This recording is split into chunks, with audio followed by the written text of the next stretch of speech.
À sexta-feira nós temos,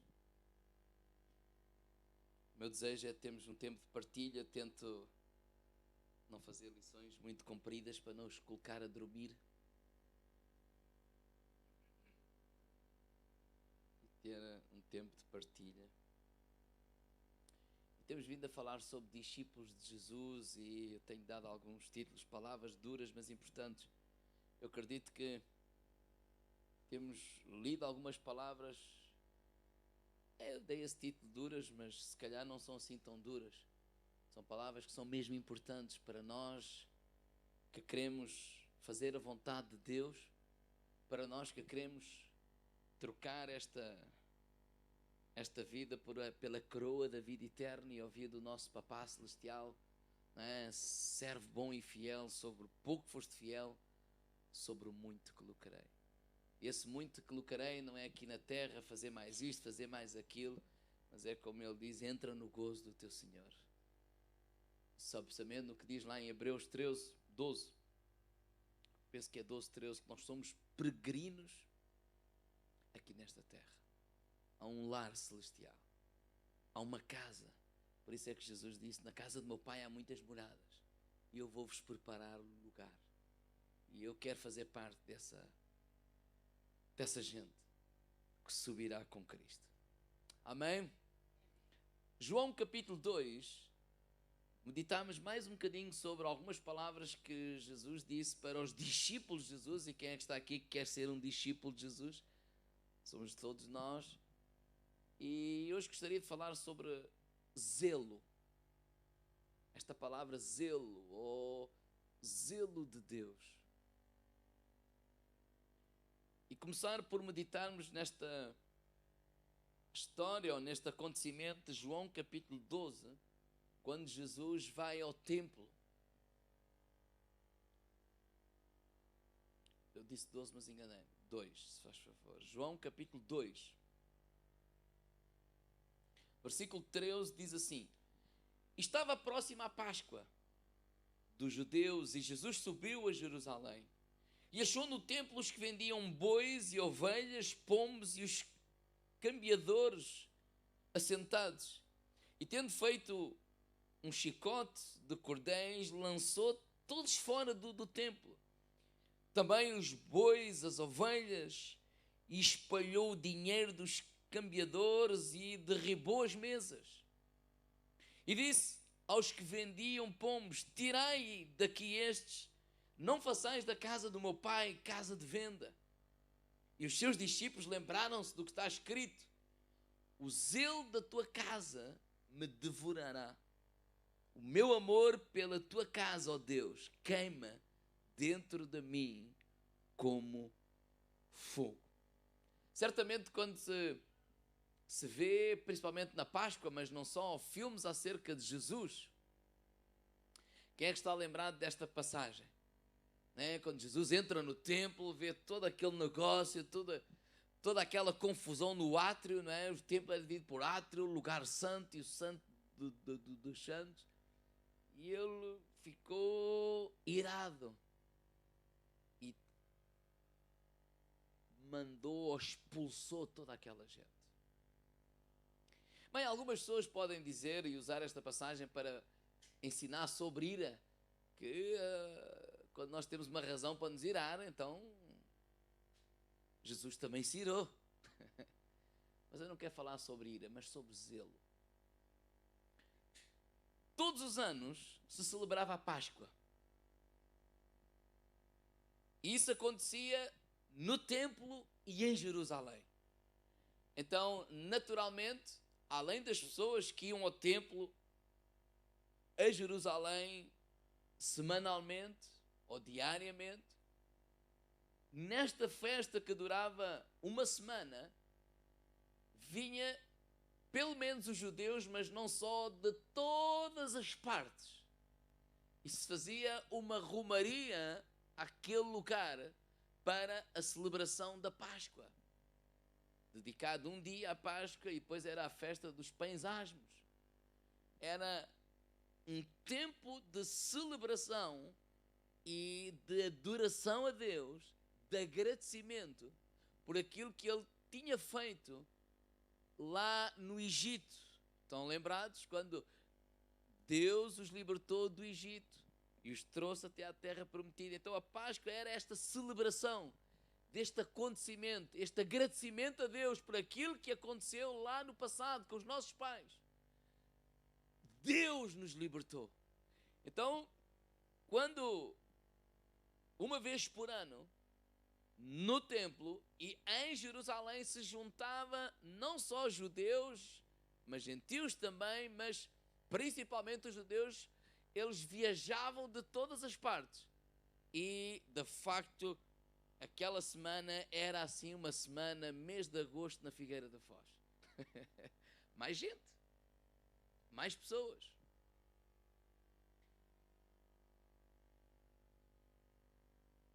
O propósito número 1 era adoração a Deus.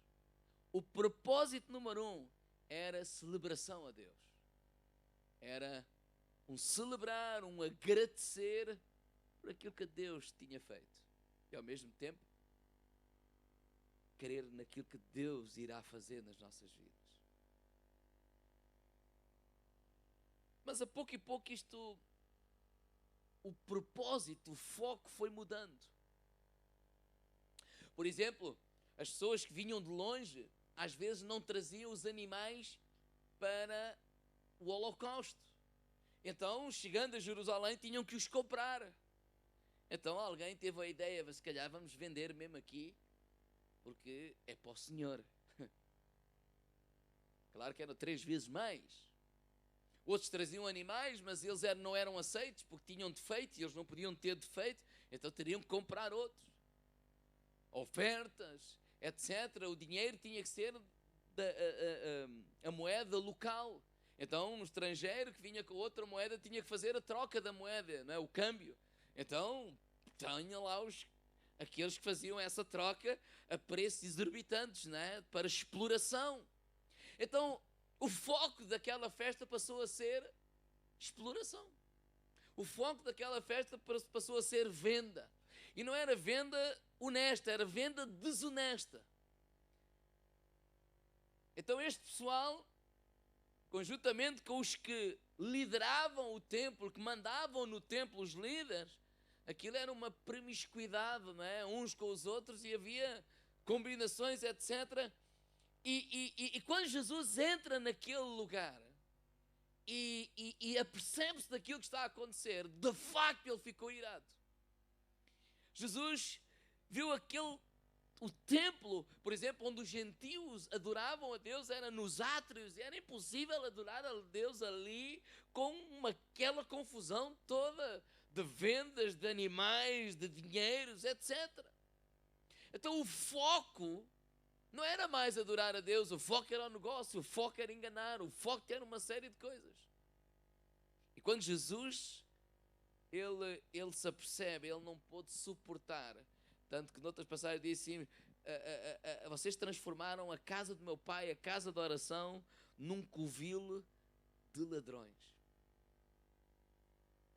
E fez o que a palavra de Deus aqui diz, né? Pagou num chicote e expulsou toda aquela gente.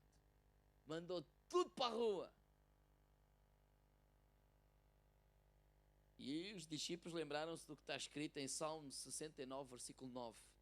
Pois o zelo da tua casa me consome e as injúrias dos que afrontam caem sobre mim.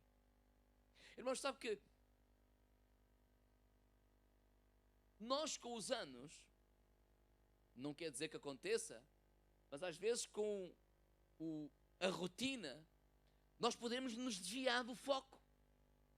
Por exemplo, este lugar é um lugar onde nós vimos para buscar a Deus. Onde o centro é Jesus. Mas às vezes pode-se desfocar e pode se tornar um lugar social, um lugar onde podemos conhecer pessoas conforme o nosso interesse, um lugar apenas de convívio, pode se tornar um lugar de ditos e mexericos, pode se tornar um lugar de guerrinhas, de lugares, de competições, de uma série de coisas. Não quer dizer que se torna, mas pode-se tornar.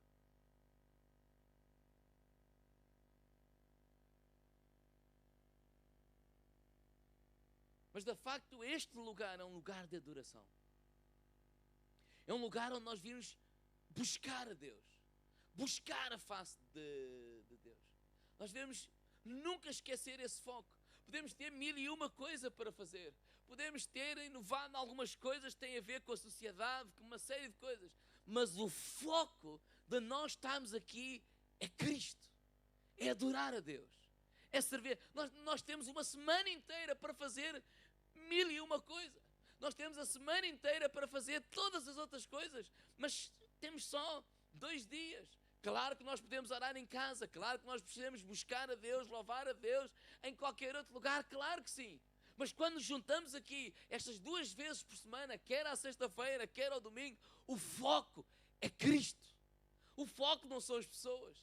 O foco não é nada que possa estar à nossa volta. É Cristo, buscar a Cristo, orar, clamar a Deus.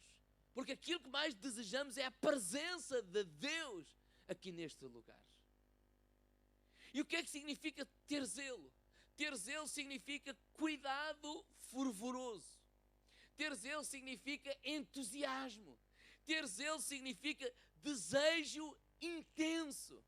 Ter zelo significa entrega apaixonada. Quer dizer, quando nós podemos perder o zelo. Irmãos, se nós olharmos para a palavra de Deus, o discípulo de Jesus, ele pode ser perdoado por não ter uma grande habilidade mental. Ele pode ser perdoado por não ter uma enorme pujança, ou física, ou pode ser perdoado por uma série de coisas. Mas quando eu olho para a palavra de Deus, nenhum discípulo tem desculpa se não tiver zelo. Olhe lá para Apocalipse, quando Deus repreendeu aquela igreja que perdeu o primeiro amor. E ela diz, olha, arrependa, pratica as primeiras obras, porque senão brevemente virei e tirarei o teu lugar, o teu castiçal. Irmãos, todos desejamos o mover de Deus. Se nós perguntarmos aos cristãos, aos filhos de Deus, queremos mais de Deus, queremos um avivamento ou um reavivamento, queremos o poder de Deus, almas salvas, curadas, libertas, transformadas, etc.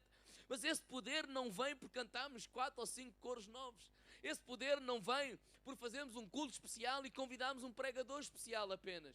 Esse poder não se manifesta e não vem apenas que o pastor prega uma série nova, ou uma mensagem nova, ou alguma coisa que nunca tinha sido pregado. Esse poder não vem porque o pastor faz o culto mais curto, ou porque há anúncios, ou porque não há anúncios, ou porque há mais isto, ou porque há menos aquilo. Não. Nós podemos estar na igreja, dançar, pular, levantar as mãos, falar línguas, cantar cânticos, cumprimentar o irmão e muito mais coisas. E quando saímos da igreja, se agirmos de forma carnal, como se não fôssemos cristãos, o avivamento não vem. Porque avivamento do Espírito Santo significa purificação.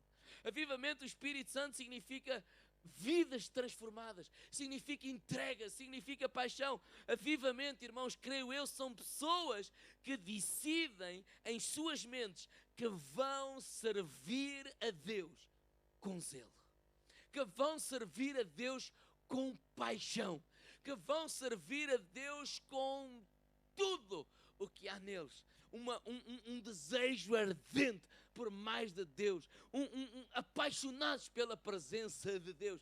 Não deixar que nada que ofusque isso, nada que nos tire o foco, nada que nos estranha, nada que nos faça, não, olha, isso não é o alvo, olha, esse não é o objetivo, não é por isso que nós nos reunimos aqui, não é para esse tipo de coisas. Ou seja, nós podemos nos desviar para 1001 coisas e nos desfocarmos, mas quando nós estamos apaixonados com zelo, nós vamos fazer tudo o que tiver ao nosso alcance para dizer assim, nada disso me vai roubar o foco de porquê que nós estamos aqui. É para servir, é para buscar, é dizer, Deus, nós temos fome de Ti, nós estamos apaixonados por Ti, nós queremos mais de Ti, nós não nos cansamos de clamar e te pedir e estar aos Teus pés para mais de Ti. A igreja de Coríntios, 2 de Coríntios capítulo 11, versículo 1 a 3, diz assim, oxalá me suportasseis um pouco na minha loucura.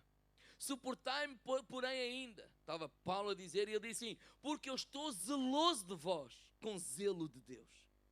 Porque vos tenho preparado para vos apresentar como uma virgem pura a um marido, a saber, a Cristo.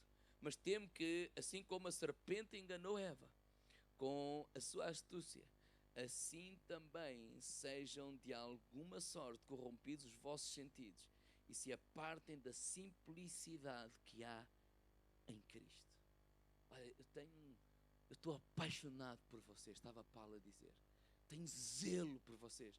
Eu quero tanto apresentá-los a Deus como uma virgem imaculada, somente para Cristo. Mas eu temo que os vossos sentidos, ou a vossa mente seja corrompida, seja enganada como Eva, como a serpente enganou a Eva.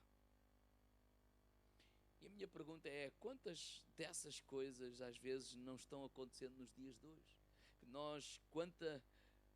Quantas vezes nós valorizamos coisas pequenas em detrimento de coisas mais importantes?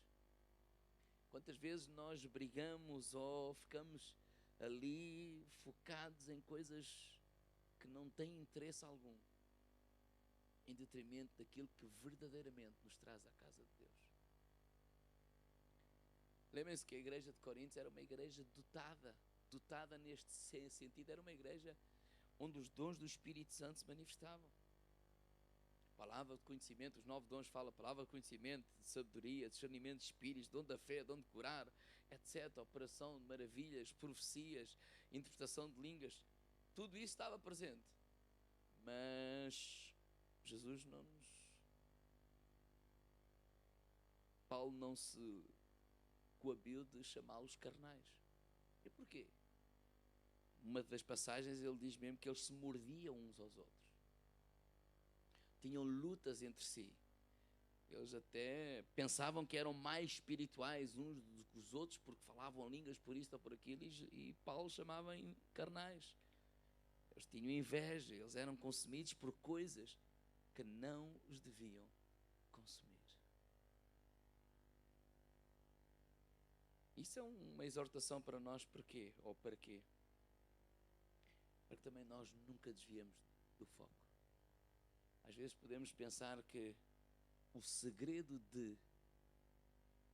está em muitas coisas que às vezes são visíveis e que até aparentemente podem estar ou parar noutros lugares onde Deus está a mover.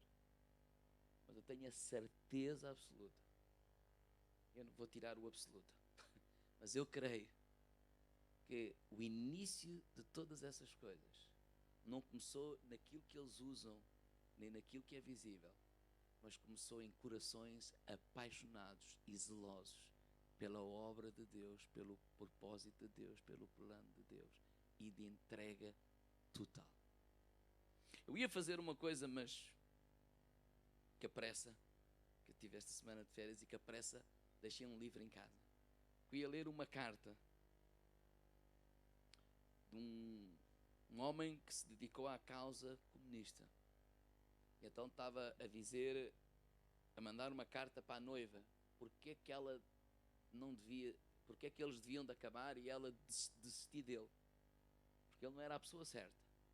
Mas a maneira como ele fala, e eu não vou defender nada disso, nada disso, mas é a entrega que ele fala a uma causa. Pronto para morrer, pronto para levar aquela causa, era o ar que ele respirava. Mais importante do que qualquer outra coisa. E eu, quando estava a ler aquele trecho, eu estava a pensar assim: quantas vezes os filhos das trevas são mais zelosos e se entregam mais a fazer coisas às vezes para o mal do que os filhos de Deus por causa da causa do Evangelho. Não vamos falar do exemplo do mal, mas esse pessoal que entra nos talibãs e que entram em aviões, eles sabem que vão morrer, eles sabem, mas quando eles entram para aqueles campos, eles estão a ser treinados, eles sabem e eles acreditam. Onde eu quero chegar é: eles vivem e morrem por uma causa. Nós acreditamos que é uma causa errada, mas nós também temos uma causa, a causa do nosso Senhor Jesus Cristo. E o meu, podem vir, Paulo, se faz favor. E eu acredito que este tempo é um tempo em que, se nós não tivermos zelo de Deus, podemos ficar distraídos com 1001 coisa, e a nossa mente concentrar-se em 1001 coisa, menos aquilo que é o mais importante. Obrigado pelo vosso entusiasmo. Mas sabe que isso é possível. E a minha exortação não é nós criticarmos quem não tem este zelo ou isto ou aquilo. A minha exortação é nós vivermos de tal maneira, com esse zelo. E eu podia fazer uma lista.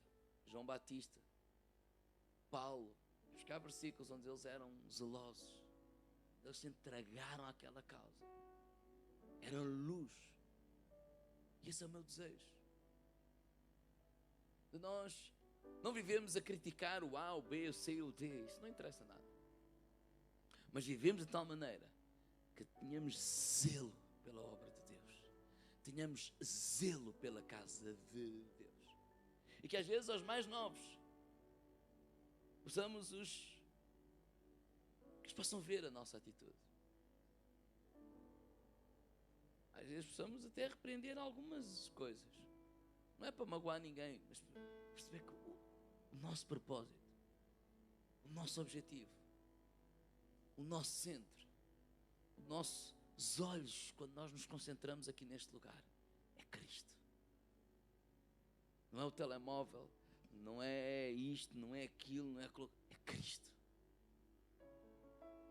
Que os nossos corações estejam tão a queimar por Cristo, tão a transpirar por Cristo, tão focados em Cristo, possamos não ver mais nada à frente, entre aspas.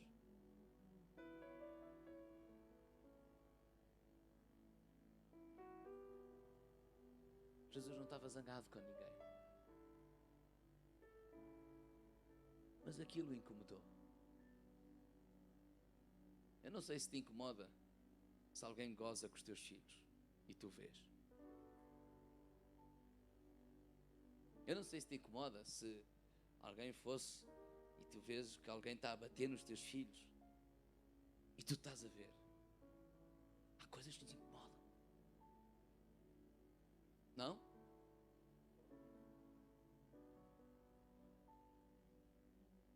Às vezes parece que a gente está a ver certas coisas e já ficamos tão insensíveis em relação às coisas de Deus que, olha, já nem dizemos nada. Já andar. Mas também deviam nos incomodar.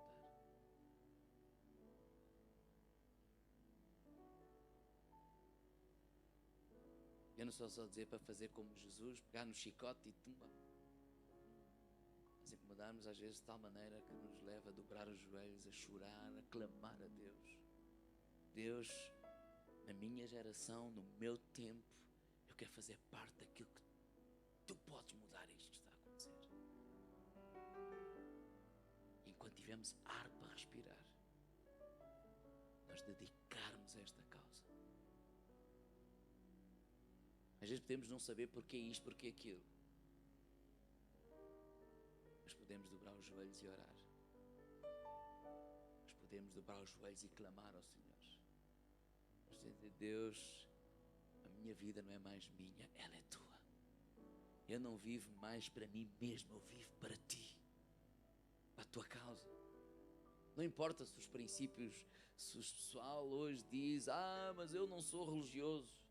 Eu costumo dizer assim, chamem-me o que quiserem, mas há coisas que não devem mudar. Nós sabemos a quem estamos a servir, o que é que nós estamos a fazer e o que é que nós procuramos.